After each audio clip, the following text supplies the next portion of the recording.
Jadi 1000 lele itu, saya cerita 1000 lele. Dalam tempo 3 bulan, itu ya hasilnya 300.000. Oke.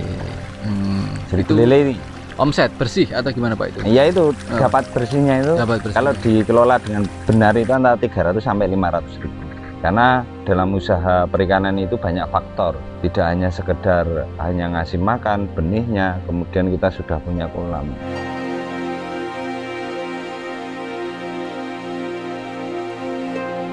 Perkenalkan, nama saya Budi Setiawan, selaku owner Budi Fish Farm yang beralamatkan di Jalan Palagan Tentara Pelajar kilometer 12, Donolayan, Donoharjo, Ngaglik, Sleman, Yogyakarta.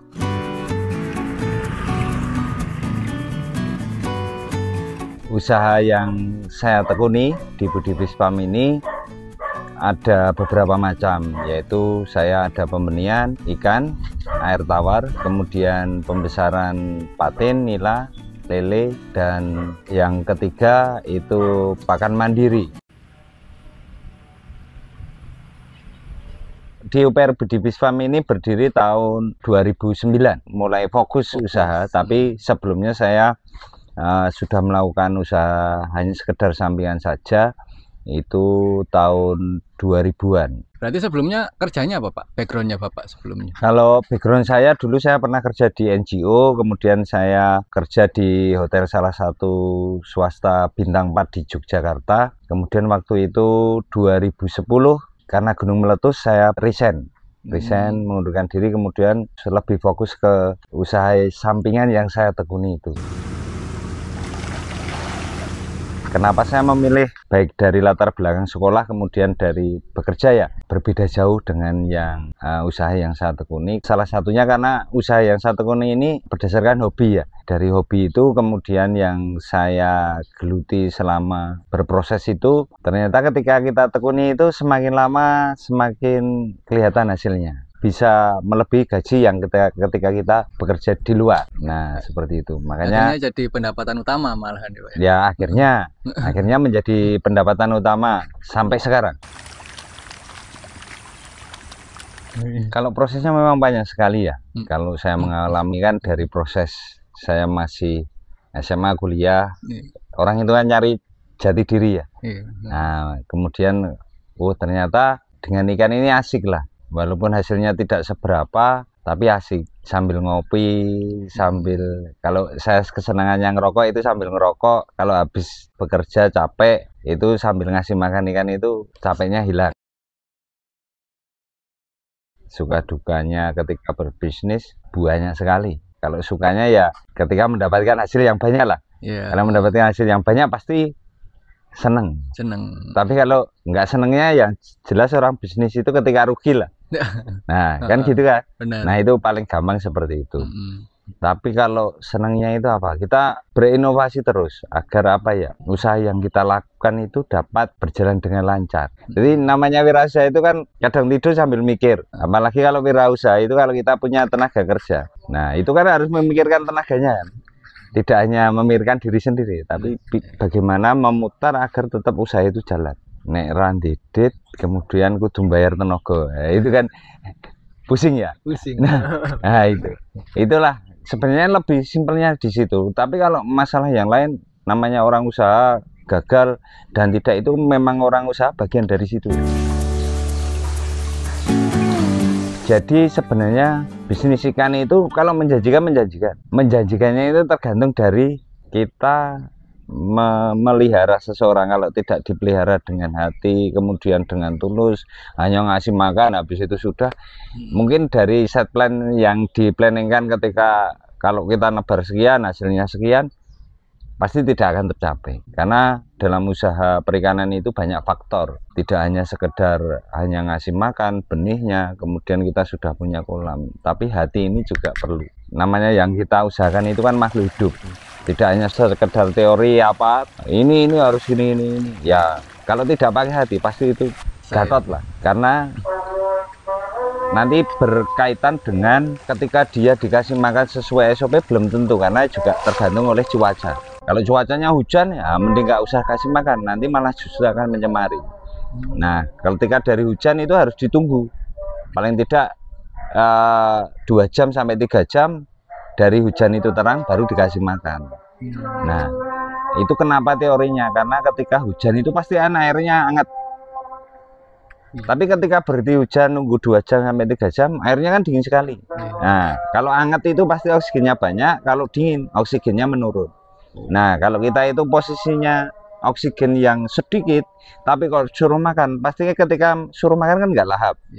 Atau ketika kita habis makan, tahu-tahu drop oksigennya, pasti kan dimuntahkan. Nah, itu akan menjadi pencemaran di kolam. Ikan kan nggak bisa minta, tolong air kolamnya itu disuruh ganti, kan nggak mungkin kan. Harus kita yang peka dulu kan. Ikannya kok tahu-tahu habis dikasih makan kok selang 2 jam ikannya pada naik. Nah, ini ada apa? Nah, itu kita yang harus tanggap. Belum tentu ketika kita mempunyai tenaga kerja itu bisa paham seperti itu. Dia asalnya kasih makan, perkara ikannya nanti ada masalah berdiri itu, biasa, yang penting SOP-nya sudah kita kasih makan. Nah, kadang seperti itu yang menjadi kendala, kok orang itu tidak sesuai.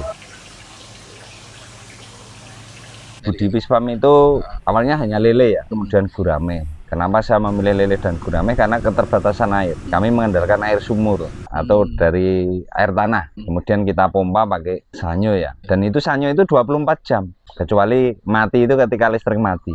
Kenapa saya memilih lele? Yang jelas waktu itu kebutuhan lele di Jogja itu kan banyak sekali. Sebenarnya pasar kami yang paling utama itu kan penjualan benih ke luar Jawa ya. Jadi kayak pembesaran ini sebenarnya sampingan, kemudian ada pakan mandiri ini karena COVID. Tapi yang jelas ketika kami memulai itu awalnya pembenihan, karena waktu itu ketika ingin usaha pembesaran kok nyari benih susah. Ternyata di benih itu laku, sudah laku, akhirnya saya mengembangkan benih lele ini sampai sekarang. Nah, benih apa yang sekarang kami jual karena ya itu tadi.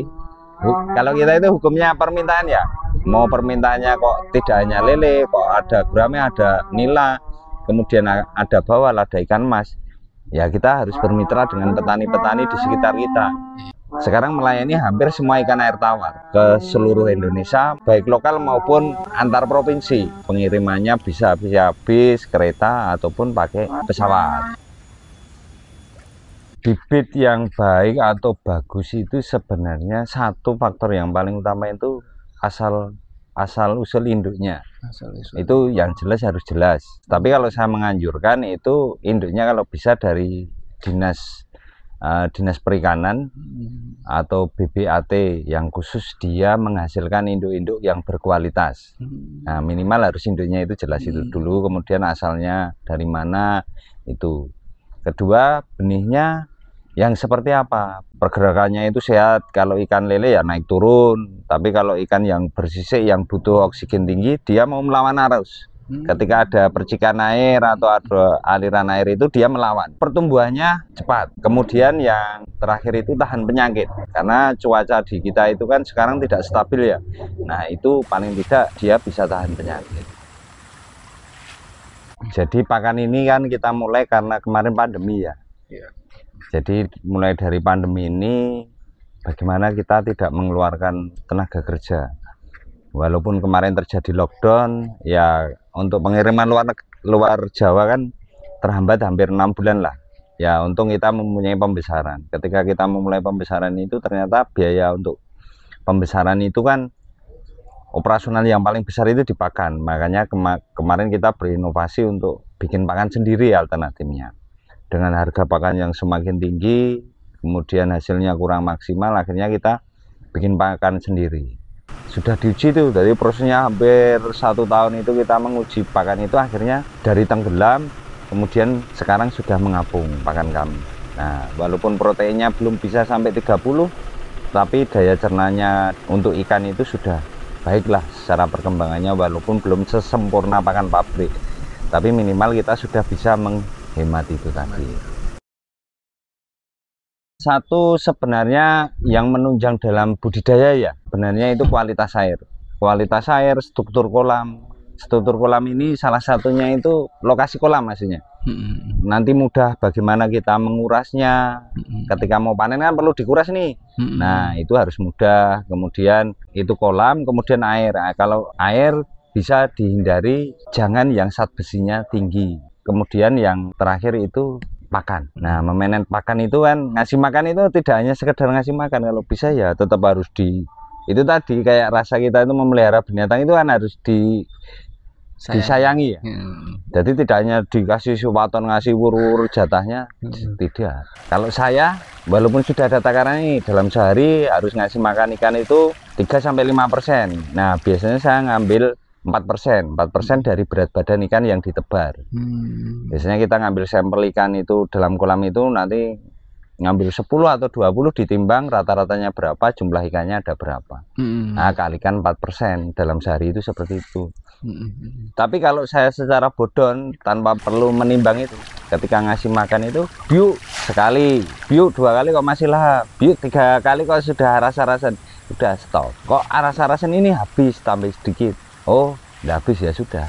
Pokoknya ketika ngasih makan itu jangan sampai sisa makannya, karena nanti pasti ketika sisa itu akan mencemari lingkungan, akhirnya timbul amonia, pasti akan menyebabkan penyakit atau trouble oleh si ikan itu sendiri. Tahap-tahap yang perlu disiapkan ketika kita ingin budidaya ya, pembesaran. Sebenarnya pembesaran sama pembenihan itu sama tahapannya. Jadi satu, yang jelas kita harus punya kolam kan. Kolam, nah, kolamnya itu harus posisi dikeringkan. Nanti setelah dikeringkan baru diisi air. Diisi air setelah penuh, setelah yang dikendaki itu umpamanya tingginya air 80 cm, oh sudah stop. Nah, kemudian dikasih garam, penggaraman. Air itu dikasih garam, pakai garam grosok. Nah, garam grosok ini takarannya berapa? Nah, nanti dihitung volumenya. Saya biasanya ngasih 500 gram per 1000 liter.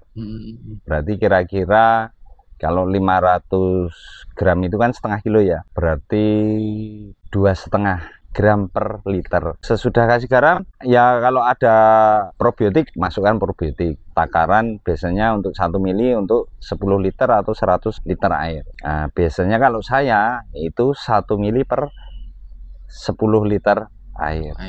Nah, itu starter di awal itu. Kemudian tunggu 5-7 hari baru dimasukkan benih. Nah, benih ini setelah masuk itu harus dipuasakan 24 jam. Kalau jenengan belinya sore, sampai sore besok jangan dikasih makan, baru ngasih makannya besok paginya. Minimal 1 kali 24 jam itu ikan harus dipuasakan ketika habis dari memasukkan ke kolam. Lalu prosesnya pemberian pakannya hanya sekedar makan, jangan sampai kenyang-kenyang selama 7 hari. Setelah 7 hari itu tadi sesuai takarannya itu tadi instingnya. Nah, nanti kalau itu sudah kembali ke normal, setelah 1 minggu dimaksimalkan ngasih makan. Karena apa? Ekosistem dalam air itu sudah jadi ketika proses ini tadi pengeraman antara 5-7 hari, kemudian 7 hari ini kan sudah ada ikannya, berarti probiotiknya apa, bakterinya sudah banyak. Nah, itu ekosistem sudah jalan, ngasih banyak semaksimal mungkin, tidak masalah. Yang penting ketika ngasih makan itu tidak sisa. Kemudian setiap 10 hari itu ngasih makannya ditambah, karena porsinya setiap 1 minggu sampai 10 hari itu pasti kan, karena dia tambah naik toh berat badannya. Nah, itu ditambah terus. Kemudian setelah itu manajemen air, umpamanya ikan sudah tidak lahap makannya, airnya dikurangi, ditambahi dengan yang baru. Kalau ini umpamanya ikan lele ya, atau ikan patin, perlakuannya seperti itu. Karena itu air yang tidak mengalir. Beda dengan air yang mengalir terus, ya itu tanpa dibuang nggak masalah, karena airnya ngalir terus. Berarti nggak ada waktu pastinya ya Pak ya? Harus kita peka dulu akhirnya. Harus peka memang. Itu ya. Kalau tidak peka wis mesti hancur. Mbok duit-duitnya gede ini sebanyak-banyak apapun nggak akan maksimal. Nah itu Pak, ngomongin modal akhirnya. Bisa dimulai dari modal kecil nggak sih Pak? Bisa. Saya dulu awalnya 2,5 juta. Berawal dari 2,5 juta itu? Iya. Gali pekarangan, kemudian kasih terpal, sudah. Kadang kan orang berpikiran ketika mau mulai usaha harus dengan modal yang banyak. Dulu pikiran mindset saya seperti itu. Asal kita dengan modal sedikit pun, asal kita nerimo, sudah dilakukan pasti berulang ini. Makanya ketika ikan mati itu ya sudah, besok bikin lagi, wis pasrah gitu. Pasti akan kembali kan. Jadi 1000 lele itu, Ya. kalau saya cerita 1000 lele dalam tempo 3 bulan itu ya hasilnya 300.000. Oke. 1000 Itu lele ini. omset bersih atau gimana Pak itu? Iya itu dapat bersihnya itu. Dapat bersihnya. Kalau dikelola dengan benar itu antara 300 sampai 500.000. Ilmu teori itu banyak sekali, tapi yang penting kemampuan itu diukur dari ketika kita melakukan berulang terus. Instingnya itu tadi, insting saya dengan insting jenengan pasti akan berbeda. Beda. Pahami tidak hanya sekedar outputnya saja, Nah, tapi prosesnya. prosesnya juga. Nek saya kegagalan itu ilmu yang paling tinggi bagi saya. Benar-benar. Jangan sampai kegagalan itu diulang. Kalau saya merasakan ya 2023 sampai sekarang itu kan memang ekonomi agak sulit ya. Tapi saya berprinsip orang itu selama masih hidup butuh makan. Laku nggak laku ya sudah kita berproses saja, berproduksi. Ya kalau enggak ya laku diecer. Semakin kita kreatif kok, ecer, jual bumbu, kan gitu kan. Nah, akhirnya bisa sampai end user terus. Nah, itu orang beli 5 kilo, 10 kilo. Nanti kan semakin dikumpulkan semakin banyak. Banyak, benar.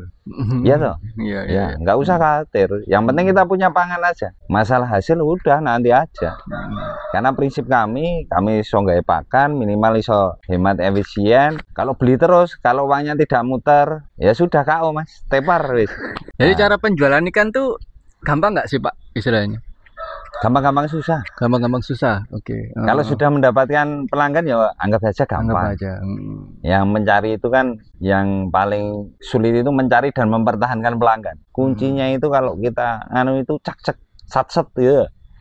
Jadi ketika pelanggan itu tidak akan ada komentar lah yang macam-macam. Iya. Nah, salah satunya ketika apalagi dengan teknologi media itu kan juga membantu kita untuk marketing lah. Iya. Walaupun dulu saya awalnya dari Facebook. Oh, awalnya dari Facebook. Dari Facebook, kemudian dari ketok tular, dari mulut ke mulut. Akhirnya kita buka website. Wong saya itu sebenarnya kalau tanpa tenaga itu, saya hanya mengandalkan packing saja.